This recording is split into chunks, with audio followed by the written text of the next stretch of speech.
A fresh wave of deadly strikes has shaken Tel Aviv as the war between Iran and Israel enters a more dangerous and unpredictable phase. What unfolded overnight was not just another exchange of fire. It was a glimpse into how modern warfare, fast, relentless, and increasingly uncontrollable, is reshaping the region in real time. In the heart of Tel Aviv, a residential neighborhood became the latest target of a missile barrage. One civilian was killed. Several others were injured when fragments from an incoming projectile slammed into an apartment block. The impact tore through concrete and steel, leaving behind a scene that emergency responders described as chaotic and deeply unsettling. The building stood partially ripped open, its interior exposed to the outside world. Rooms once filled with everyday life were reduced to broken walls and scattered debris. Streets below were covered in rubble, glass shards, and dust. Within minutes, emergency services flooded the area. Ambulances lined the roads while paramedics rushed to stabilize the wounded. Rescue teams began combing through the damaged structure, searching for survivors who might still be trapped beneath collapsed sections. Above them, the night sky told a different story, one of escalation. Multiple streaks of light cut across the darkness. Iranian ballistic missiles, some reportedly equipped with cluster warheads, illuminated the sky as they descended toward southern and central Israel. The sheer number of visible trails suggested a coordinated and large-scale strike. Experts say these cluster warheads are particularly dangerous. They disperse dozens of smaller submunitions midair, making them harder to intercept once deployed. Such weapons are increasingly being used to overwhelm layered air defense systems and create multiple points of impact simultaneously. Despite Israel's advanced interception systems, including Iron Dome and other layered defenses, not every missile can be stopped.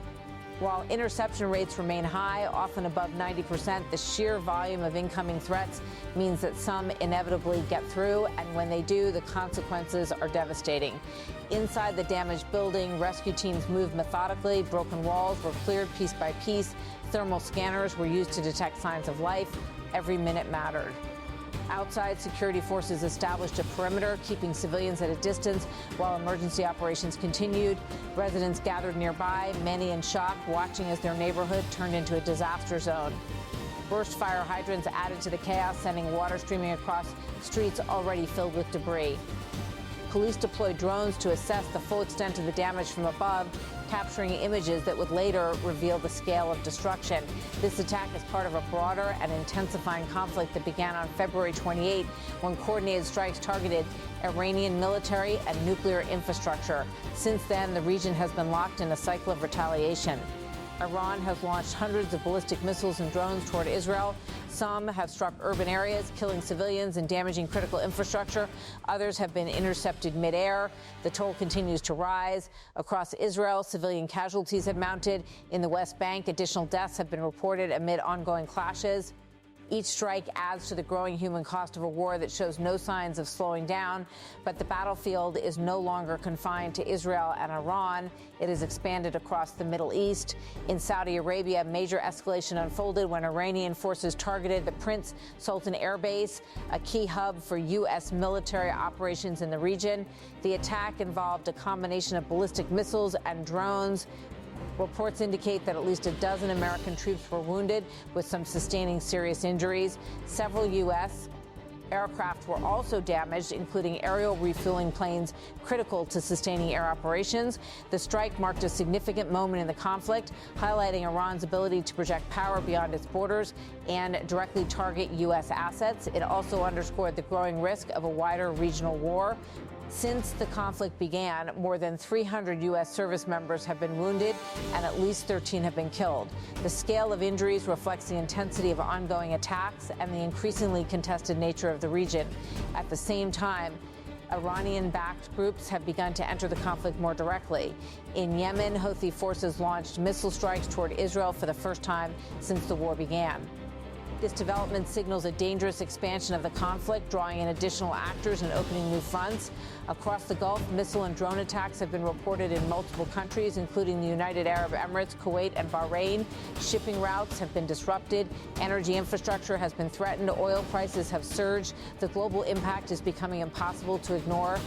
Meanwhile, inside Iran, the effects of U.S. and Israeli strikes have been severe. Reports indicate that large numbers of civilians have been killed since the start of the conflict, with infrastructure across the country heavily damaged. Entire neighborhoods have been affected. Schools, hospitals, and residential areas have been hit, raising concerns among human rights groups about the protection of civilians. Yet despite the damage, Iran retains significant military capabilities. Intelligence assessments suggest that only a portion of its missile arsenal has been destroyed. This means the threat of further strikes remains very real. Back in Israel, the psychological impact of the war is becoming increasingly evident. Air raid sirens have become a constant part of daily life. Civilians are forced to seek shelter at a moment's notice. The unpredictability of attacks adds to the anxiety. Each missile that slips through defenses reinforces a growing sense of vulnerability, and yet military operations continue on both sides. Israeli forces have carried out additional strikes inside Iran, targeting what they describe as military and strategic sites. These operations are aimed at weakening Iran's ability to launch further attacks, but they also risk provoking even stronger retaliation.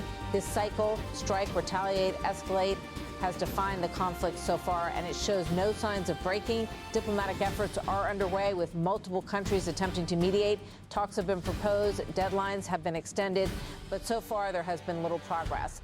The gap between the parties remains wide. On one side, the United States and Israel seek to neutralize Iran's military capabilities and prevent further threats. On the other, Iran views the conflict as a matter of survival and resistance. The result is a stalemate, one that continues to play out through military force. As the war enters its second month, the stakes are rising. What began as a targeted series of strikes has evolved into a multi-front conflict involving multiple countries and actors. The risk of a broader regional war is no longer hypothetical. It is already unfolding. And at the center of it all are civilians, families, communities, individuals caught in the crossfire. In Tel Aviv, the damaged apartment block stands as a stark reminder of what is at stake. It is not just about military targets or strategic objectives. It is about lives disrupted, homes destroyed, and a future that feels increasingly uncertain.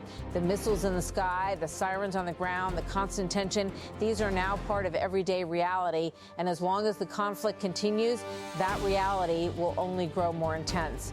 Because in this war, there are no clear boundaries, only expanding consequences. And a region moving closer, day by day, to something far more dangerous.